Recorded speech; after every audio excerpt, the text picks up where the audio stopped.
and Justice for Some, an exposé of the lawyers and judges who let dangerous criminals go free. By Wendy Murphy. Narrated by Joyce Bean. Copyright 2007 by Wendy Murphy.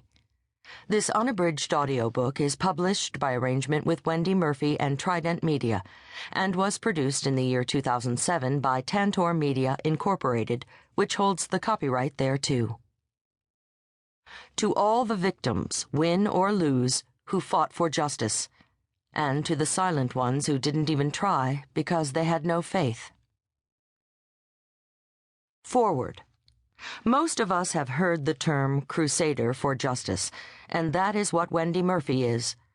Trying to reform the American justice system so that regular folks have a shot at some kind of fair play is a full-time job, one that is frustrating, sometimes maddening.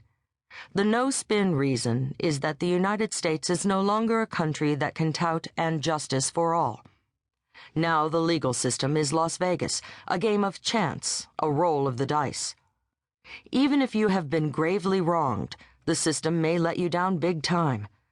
That's why you need to read this book. Money, of course, is the root of all legal evil.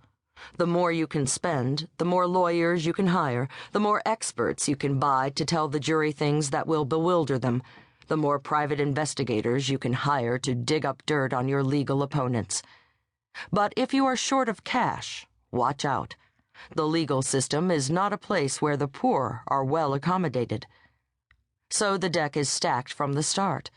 Wealthy Americans have a much greater chance not only to get justice, but also to avoid justice.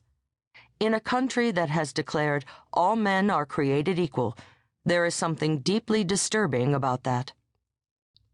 In the upcoming pages, Wendy Murphy will walk us through what the American justice system has devolved into. She will introduce us to judges intoxicated by power, lawyers who put money above honesty, jurors who just want to go home and will violate their consciences to do so. But the book also offers solutions and a call for reform. I mean, what kind of country are we if we allow children and the elderly to be brutalized with little consequence? If we accept a legal system that has allowed itself to spiral out of control so that its participants can get rich and powerful? Through my 30 years in journalism, I have witnessed, pardon the pun, the decline of our justice system, and it must stop. We need reform from top to bottom.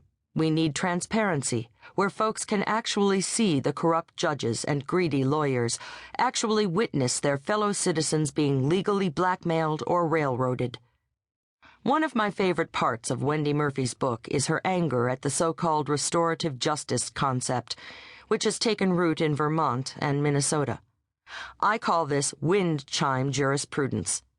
The basic premise is that for a crime to be fully adjudicated, everyone involved must be healed.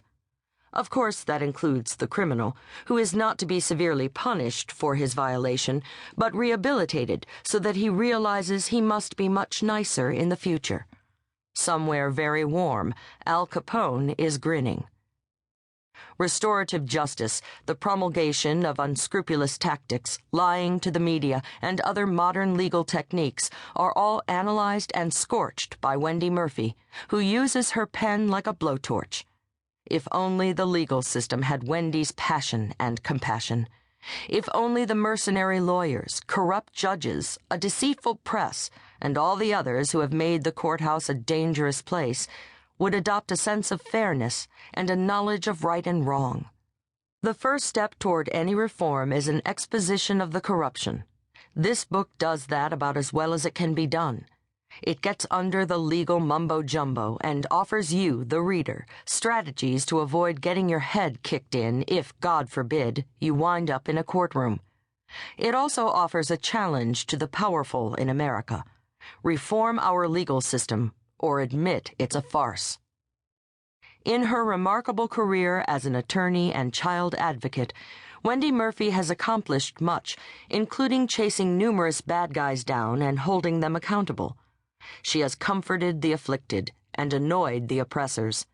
She has stood for good and challenged evil in a way that is both vivid and effective. However, in my opinion,